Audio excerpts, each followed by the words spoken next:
안녕하십니까. 오늘은 금리 인상에 대해서 한번 이야기해 보도록 하겠습니다. 금리 인상이 초읽기에 들어갔다. 그래서 미국 옐렌이 금리 인상을 해야 된다. 뭐 하여튼 이런 이야기가 지금 신문지상에 많이 오르내리고 있고, 테이퍼링 뭐 이런 이야기가 있죠. 테이퍼링이 뭡니까? 수도꼭지에 물을 잠근다. 수도꼭지에 흘러나오는 물이 유동성, 돈이라고 생각하시면 됩니다. 그래서 돈이 그동안 아주 많이 흘러내렸는데 수도꼭지를 오른쪽으로 해서 돈을 이렇게 줄이겠다 이런 뜻이죠. 그럼 수도꼭지를 다 잠그고 나서는 이제 금리를 인상시켜 가지고 시중에 풀었던 돈을 다시 회수하겠다 이런 이야기입니다. 근데 이런 이야기 많죠. 미국이 금리를 올리면 한국도 반드시 따라 올려야 된다.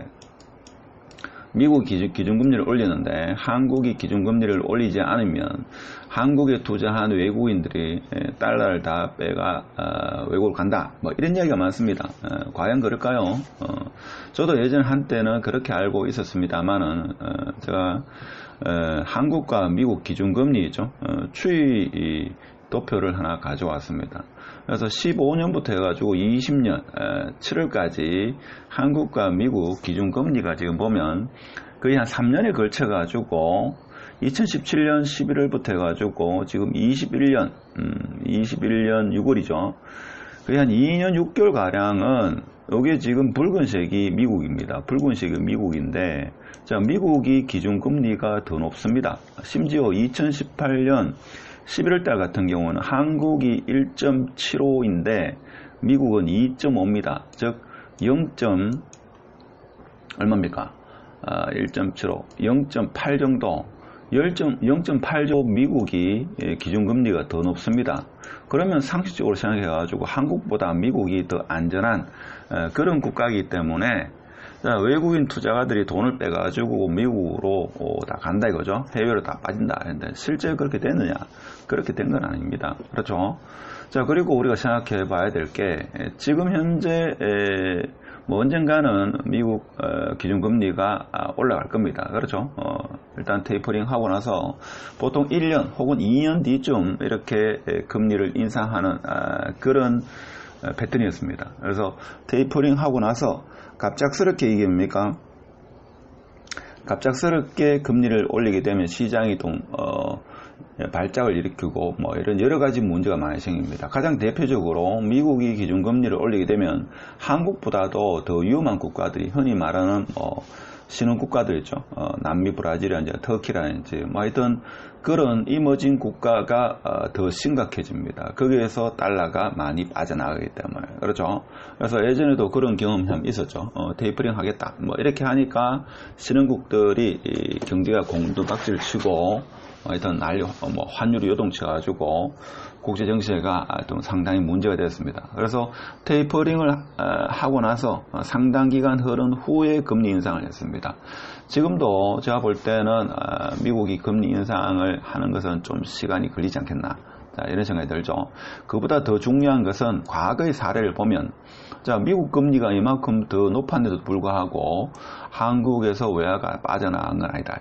그래서 이번 같은 경우에는 어떻게 보면 미국이 금리를 올리면 한국도 따라서 혹은 선제적으로 한국이 먼저 금리를 올릴 가능성은 있습니다.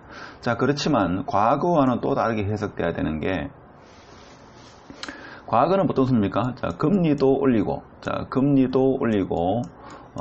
정부의 재정 정책은 더 이상 하지 않았습니다. 근데 지금 같은 경우에는 뭔가 하면 미국 바이든 같은 경우에도 향후 2차 대전 이후로 SOC 사업, 재정 정책을 엄청나게 몇천조 원 뿌리겠다. 자, 이런 이야기를 합니다.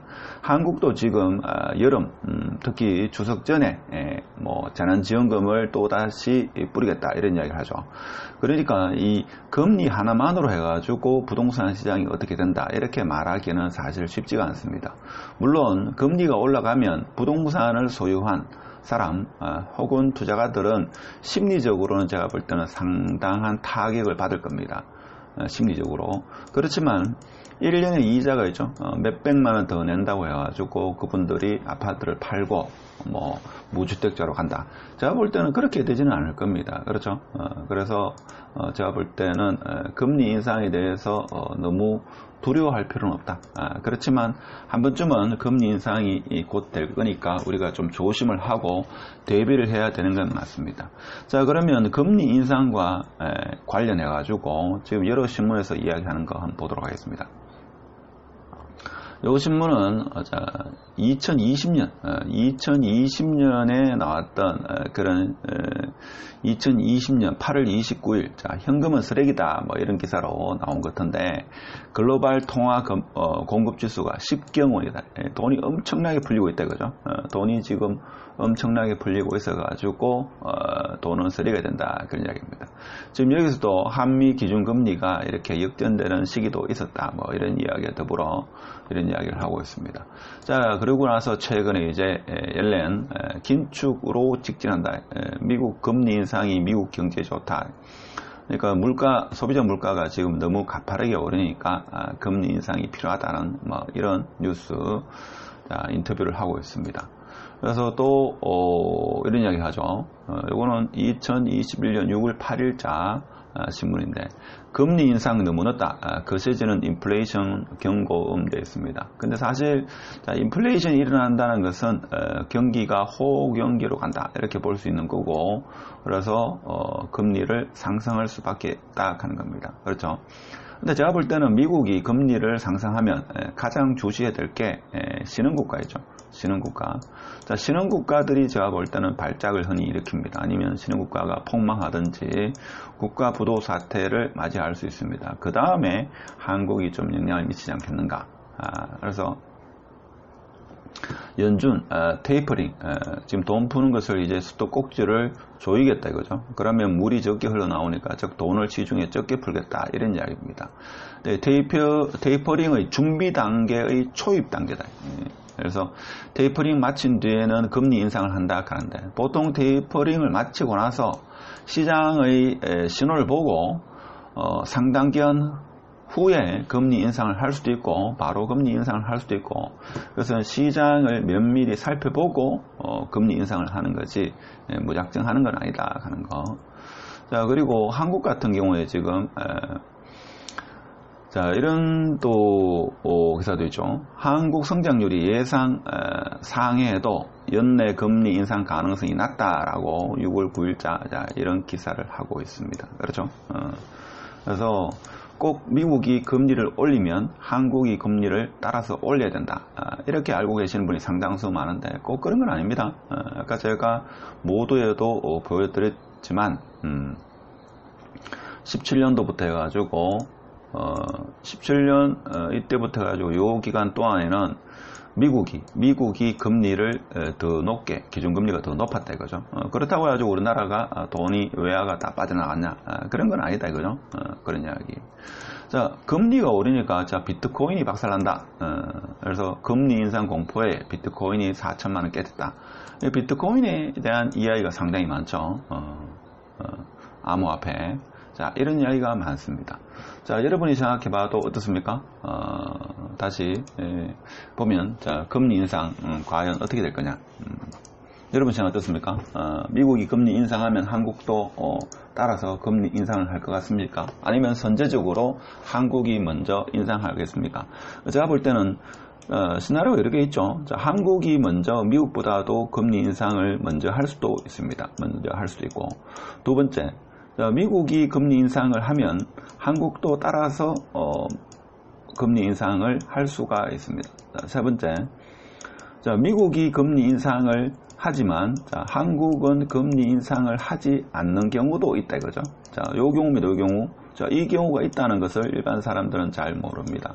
그래서 대체적으로 TV에서도 미국이 안전한 국가니까 자, 투자가 입장에서는 안전한 미국, 자, 불안정한 한국보다는 미국이 안전한 국가니까 미국이 금리를 더 많이 주니까 미국으로 돈을 빼서 가져간다 이렇게 하지만 꼭 그런 것만은 아니다 하는 거.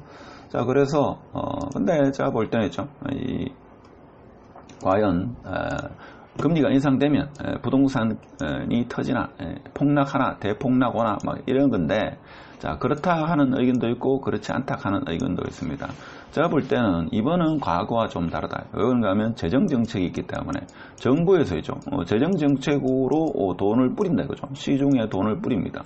그래서 은행권에서는 돈을 쪼이는데 국가에서는 돈을 푼다 이거죠. 그래서 시중에 과연 돈이 전체 총량, 유동성이죠. 유동성이 얼마만큼 흘러다니냐 이것이 중요한 거고, 오히려 뭡니까, 이 밸런스를 어떻게 맞추냐 따라 가지고 오히려 보면 더 큰 인플레이션이 일어날 수 있죠. 그래서 보통 집단 면역이 형성되고 나서 제가 생각할 때 한 6개월에서 1년 동안은 우리가 경험하지 못한 거대 인플레이션이 생길 수 있다 하는 겁니다. 그렇죠? 자, 이런 것도 생각을 해야 됩니다. 자, 그렇지만 금리가 인상되었을 때 내가 지금 은행 융자, 대출을 이렇게 가지고 집을 매수한 사람은 금리 인상, 변동금리를 한 사람은 고정금리로 이렇게 하는 게 아무래도 더 좋겠죠.